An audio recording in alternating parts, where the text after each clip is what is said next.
NeoQor. Hello, and welcome back to another music production tutorial video from yours truly, NeoQor. So just a heads up, this is going to be my last tutorial video for a while.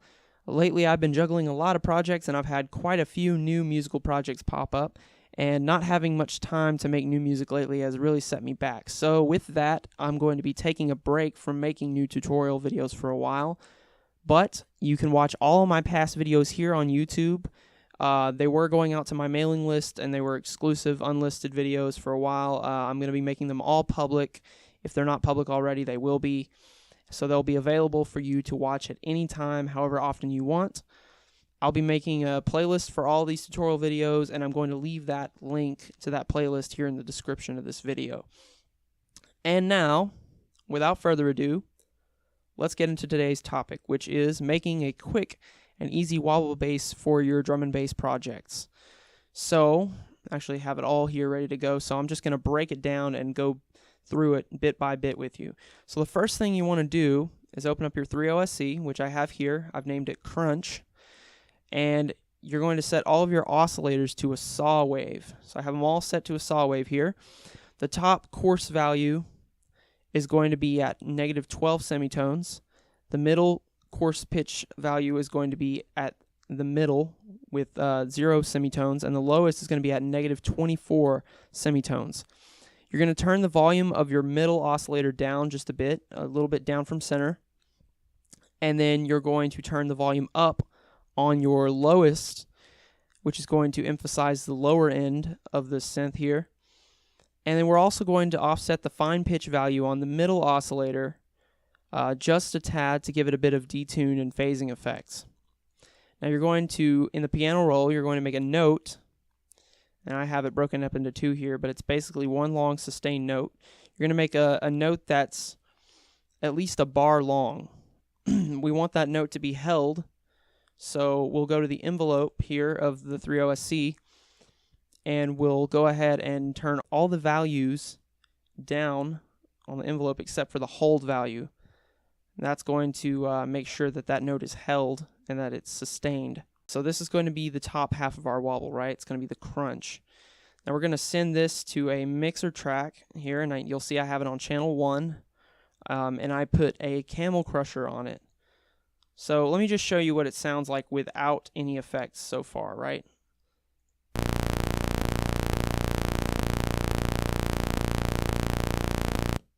So that's it without any effects, and you'll see the note here is at a pretty low octave. It's at A minor key, and it's A2, so it's pretty low, pretty down there.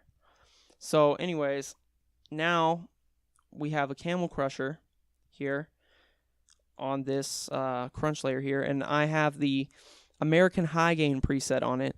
And what this does is it gives the wobble a nice extra crunch, and if you turn the cutoff knob to the middle and turn the resonance up a bit, it gives it a nice angry resonant bite to the sound. So turn the automation clip off so you can hear what that sounds like. Let me turn the volume down first so it doesn't blow you away.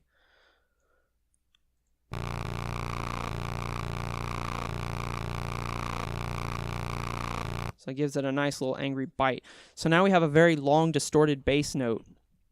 So now I'm going to show you how we get it to wobble. And that is the automation clip here, right? So we put an automation clip on the cutoff value of this camel crusher here, right? So you'll have to click a little down arrow. For this, at least on my end, I can't just right-click the knob and click Create Automation Clip. I got to click this little drop-down arrow at the top left of the window here of the camel crusher, go to Browse Presets, or not Browse Presets, sorry, Browse Parameters, and that brings up a list of parameters in the browser window, and you go to Filter Cutoff here on the left, and you right-click and go Create Automation Clip, and that creates this lovely automation clip here. Of course, I've already done some stuff to it. So we have an automation clip. It's going to be basic when you bring it up, but I just went ahead and had a little fun with it and made some hills and some valleys. So let me go ahead and play that for you.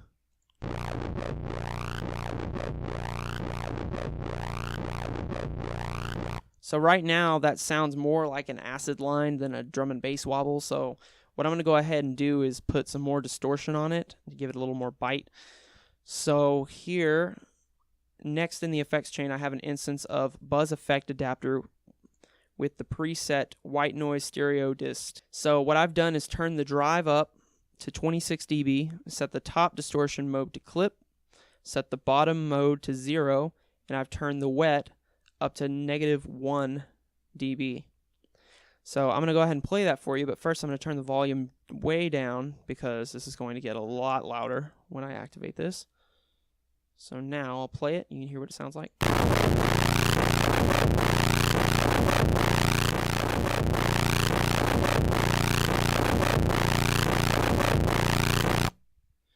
Right, so that's really loud and it's really distorted.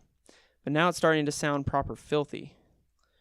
So the next thing we're going to do is we're going to cut the low end out of this and reintroduce the low end using a sublayer. So I have a parametric EQ next in the effects chain, and you'll see here that I have scooped out everything below 100 Hertz. And I've also put some notches in different parts of the spectrum here just to get rid of some of those annoying frequencies a little bit.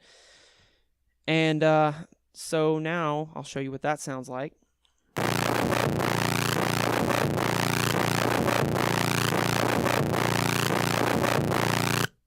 So that's really, really, really dirty. Next, I'm going to open up another 3OSC, and you'll see here I have a pattern called sub, and that's another 3OSC. And this plugin, this instance, has the same coarse pitch and volume settings as the Crunch 3OSC. The only difference is that this sublayer is all sine waves and not saw waves, and there's no fine pitch detuning of any kind. So in the volume envelope of this guy here, I have a little bit of a slope on the attack and decay, with a little bit of a tail here using the sustain and the release knobs, just a little tiny bit. And I've also created the notes for the sub layer that line up with the wobbles that I've created using the automation clip on the Crunch. So here you can see the notes for the sub layer. I'll play those for you.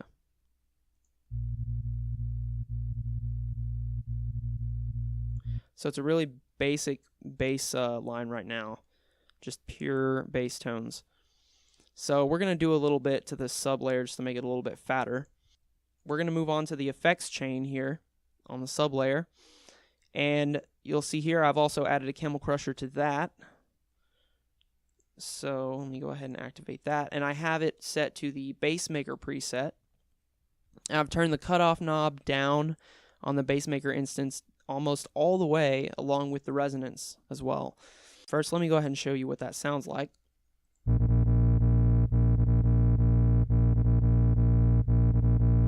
So it's got a little bit of overtones and it's a little distorted. So the next thing I'm going to do is put a parametric EQ2 on it. And what I've done with that is scooped out anything under the root note of the sublayer. So when I play it, you'll see the red lines here.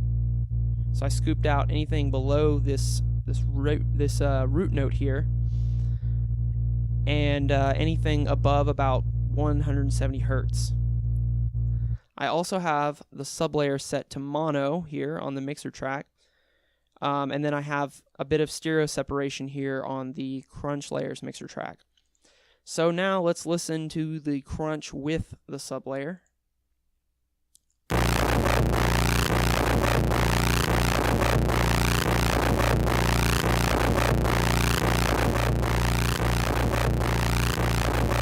Going to mix the volume levels just a bit.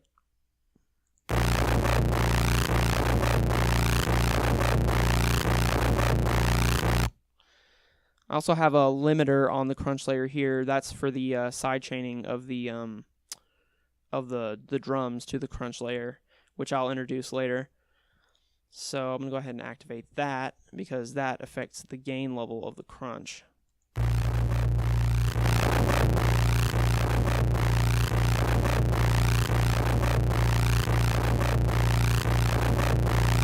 So So now I have the crunch and the sublayer volumes pretty mixed pretty well. So now that we have our basic wobble crunch and our sublayer, we can have a little more fun with our sound and add some extra touches to make it a bit more interesting. So what I've done here on the mixer is sent our crunch to another mixer track, and I put vocodecs on it, and with the preset robot saw, and this is the track that's labeled vocoder send. So I have vocodecs on it, and it's set to the preset robot saw, and I have it tuned to this specific note, so it's in the key of A, so it's tuned to the crunch, so they harmonize. Right, so let me go ahead and show you what that sounds like.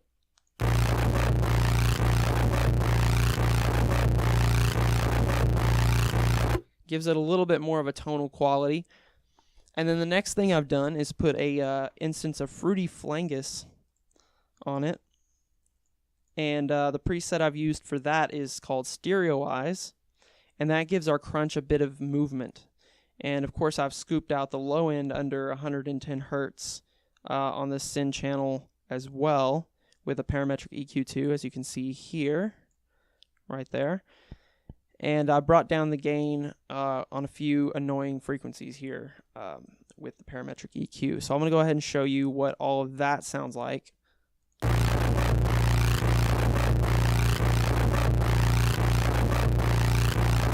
So that really helps give that crunch a bit more of a tonal quality and gives it some, some movement. I've also sent the original crunch mixer track and the send channel, the vocoder send channel, to another mixer track with a Fruity Reverb 2 on it. This guy here called Reverb Send. And I've set the Reverb 2 preset to a preset called the Venue. And I've turned the dry level all the way down so that we only get the wet signal coming out of this mixer track. So let me go ahead and turn this channel on so you can hear that with the reverb.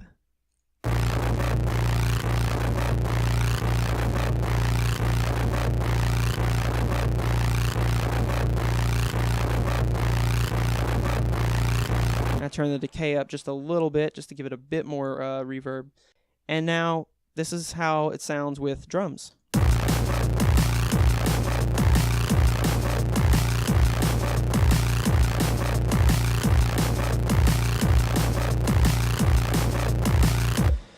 Yeah, it's sounding proper filthy now.